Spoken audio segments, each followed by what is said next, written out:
Friends, welcome to our channel.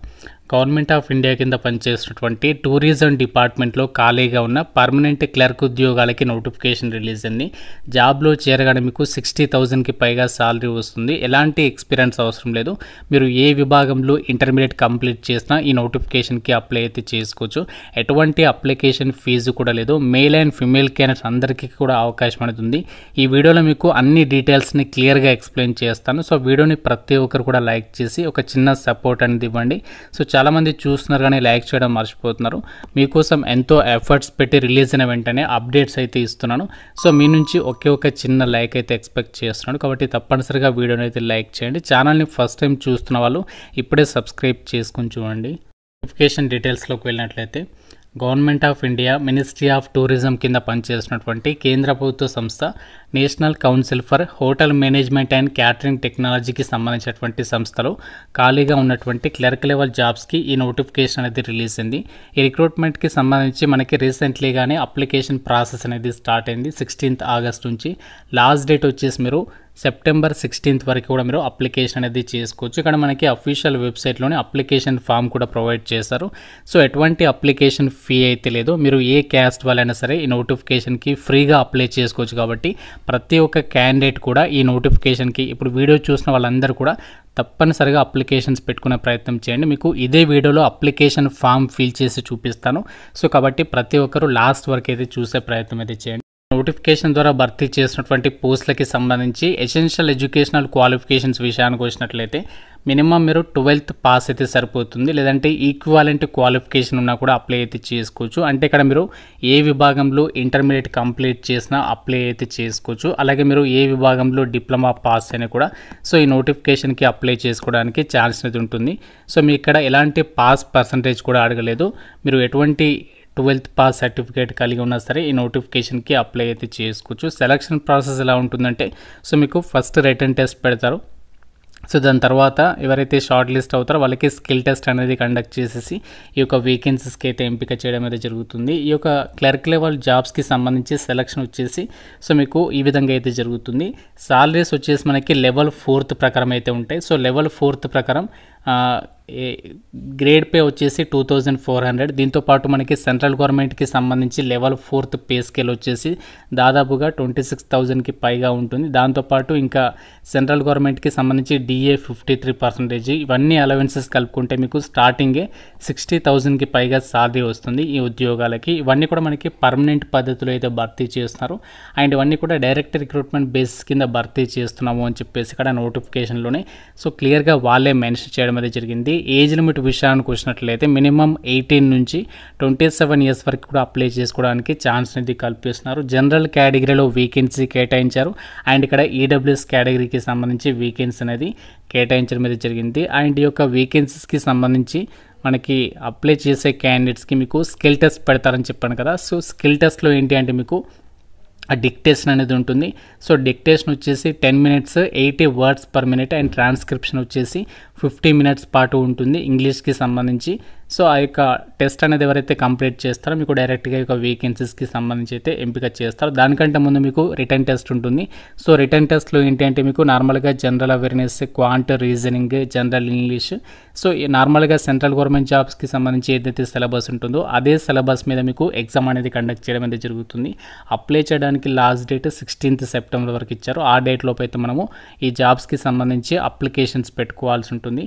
So ఈ జాబ్స్కి సంబంధించి మనము అప్లికేషన్ ప్రాసెస్ వచ్చేసి ఆఫ్లైన్లో అయితే అప్లై చేయాలి. సో మీకు ఇప్పుడు అప్లికేషన్ ఫామ్ అనేది ఎలా ఫిల్ చేయాలి ఆ డీటెయిల్స్ని కూడా చూపిస్తాను. గాయస్, ఇది మనకి application form National Council for Hotel Management and Catering టెక్నాలజీకి సంబంధించినటువంటి సో ఈ యొక్క అప్లికేషన్ ఫామ్ వచ్చేసి టోటల్గా సో మనకి 3 pages అయితే ఇచ్చారు. ఈ 3 pagesకి సంబంధించి మీరు కంప్లీట్గా ఇలాంటి మిస్టేక్స్ లేకుండా జాగ్రత్తగా అయితే అప్లికేషన్ ఫామ్ అనేది ఫిల్ చేయండి. ఏ అడ్రస్కి పంపించాలి అన్ని కూడా క్లియర్గా అయితే చెప్తాను. సో మనకి ఇక్కడ క్లోజింగ్ డేట్ అనేది ఇచ్చారు అండ్ అలాగే అడ్వర్టైజ్మెంట్ నెంబర్ అనేది ఇచ్చారు.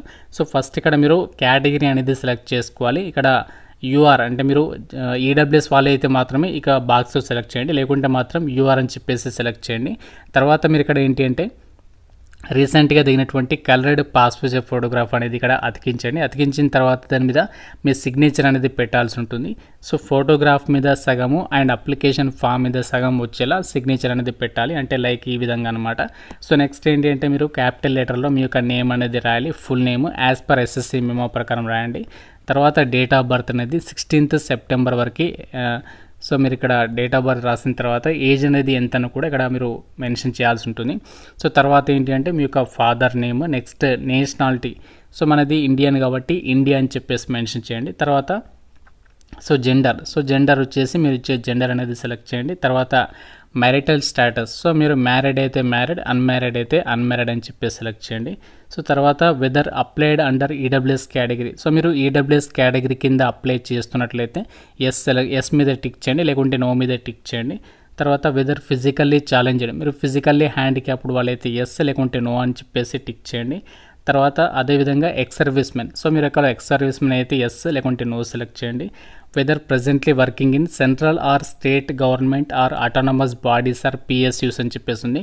సో దీనికి సంబంధించి మీరు ఒకవేళ ఆల్రెడీ వర్క్ చేస్తున్న వాళ్ళైతే ఎస్ లేకుంటే నో అని చెప్పేసి సెలెక్ట్ చేయండి. తర్వాత ప్రజెంట్ లేదా మీరు ఉంటున్నటువంటి కమ్యూనికేషన్ అడ్రస్ ఇవ్వండి, లేదంటే తర్వాత పర్మనెంట్ అడ్రస్, ఈ రెండు కూడా ఇచ్చేసేయాలి. ఇచ్చేసిన తర్వాత కాంటాక్ట్ డీటెయిల్స్లో మీ యొక్క మొబైల్ నెంబర్, ఈమెయిల్ ఐడి అనేది ఇచ్చేసేయండి. ఇచ్చేసిన తర్వాత ఎడ్యుకేషనల్ క్వాలిఫికేషన్స్కి సంబంధించి ఇక్కడ మీరు మీ యొక్క సీరియల్ నెంబర్ వారీగా మీరు ఫస్ట్ 10th క్లాస్, తర్వాత ఇంటర్మీడియట్ డీటెయిల్స్ ఇస్తే సరిపోతుంది. ఫస్ట్ ఎస్ఎస్సి అని చెప్పేసి ఇచ్చేసి ఏ ఇయర్లో పాస్ అయ్యారు, దానికి సంబంధించి బోర్డు, ఎన్ని మార్క్స్ వచ్చాయి, సో అలాగే ఇంటర్మీడియట్కి సంబంధించి కూడా ఆ డీటెయిల్స్ అనేవి ఇచ్చేసేయండి. సో ఇచ్చేసిన తర్వాత మీకు ఒకవేళ ఎక్స్పీరియన్స్ ఉంటే సో ఇక ఎక్స్పీరియన్స్కి సంబంధించి డీటెయిల్స్ ఇవ్వండి, లేకుంటే మాత్రం సో మీకు ఒకవేళ ఎక్స్పీరియన్స్ లేకుంటే మాత్రం సో ఈ విధంగా ఎన్ఏ అని చెప్పేసి ఇచ్చేసేయండి. సో ఎన్ఏ అంటే నాట్ అప్లికేబుల్ అని చెప్పేసి. సో తర్వాత 15th వచ్చేసి ట్రైనింగ్ ప్రోగ్రామ్ అటెండెడ్, సో మీరు ఏదైనా ట్రైనింగ్ ప్రోగ్రామ్కి ఏదైనా అటెండ్ అయితే మీ యొక్క ఎడ్యుకేషనల్ లైఫ్లో సో దానికి సంబంధించి డీటెయిల్స్ ఇవ్వండి, లేకుంటే ఇది కూడా మీరు ఎన్ఏ అని చెప్పేసి రాసేసేయండి సరిపోతుంది. సో తర్వాత మీరు ఇంకా ఏదైనా అడిషనల్గా ఏదైనా రిలవెంట్ ఇన్ఫర్మేషన్ ఇవ్వాలనుకుంటే కూడా ఇక్కడ ఇవ్వచ్చు, లేకుంటే ఇది కూడా ఈ విధంగా ఎన్ఏ అని చెప్పేసి రాసేసేయండి. సో తర్వాత లిస్ట్ ఆఫ్ ఇంక్లోజర్స్, డాక్యుమెంట్స్ ఏమేమి ఇక్కడ యాడ్ చేస్తున్నారో, సో ఇక్కడ క్వాలిఫికేషన్స్, డేట్ ఆఫ్ బర్త్ అని చెప్పేసి ఉంది కదా, అవి యాడ్ చేస్తే ఎస్ అని చెప్పేసి బాక్స్లో రాసేసేయండి. సో ఫైనల్గా ఏంటి అంటే మీరు ఇక్కడ మీ యొక్క సిగ్నేచర్ అనేది పెట్టేసేసి ఇక్కడ మీ యొక్క నేమ్ అనేది రాసేసి ప్లేస్, డేట్ అనేది మెన్షన్ చేసేస్తే సో మనకి అప్లికేషన్ అనేది కంప్లీట్ అయితే అయిపోతుంది. సో ఇలా మీరు ఈ జాబ్స్కి సంబంధించి అప్లికేషన్ అనేది చేసేసేయచ్చు అనమాట.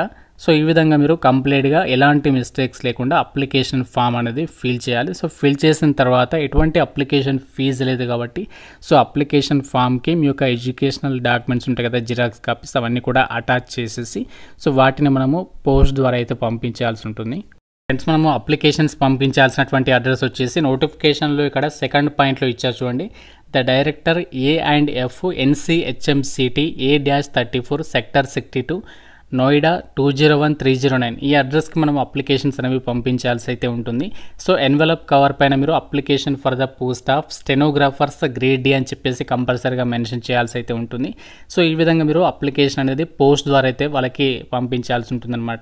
సో ఇది మనకి ఈ యొక్క మినిస్ట్రీ ఆఫ్ టూరిజం అండర్లో పనిచేసినటువంటి కేంద్ర ప్రభుత్వ సంస్థ నుంచి రిలీజ్ అయినటువంటి stenographers grade D clerk level జాబ్స్కి సంబంధించి డీటెయిల్స్, వీటికి సంబంధించి notification, official website, application forms అని కూడా డిస్క్రిప్షన్లో అండ్ అలాగే కామెంట్ సెక్షన్లో మన వెబ్సైట్లో ఇస్తాను. సో ఇంకా ఏదైనా డౌట్ ఉంటే నాకు కామెంట్ రూపంలో అయితే అడగండి. ప్రతి ఒక్కరు కూడా వీడియోని లైక్ చేసి మీ ఫ్రెండ్స్కి అయితే షేర్ చేయండి అండ్ ఛానల్ని సబ్స్క్రైబ్ చేసుకోండి. Thank you so much guys.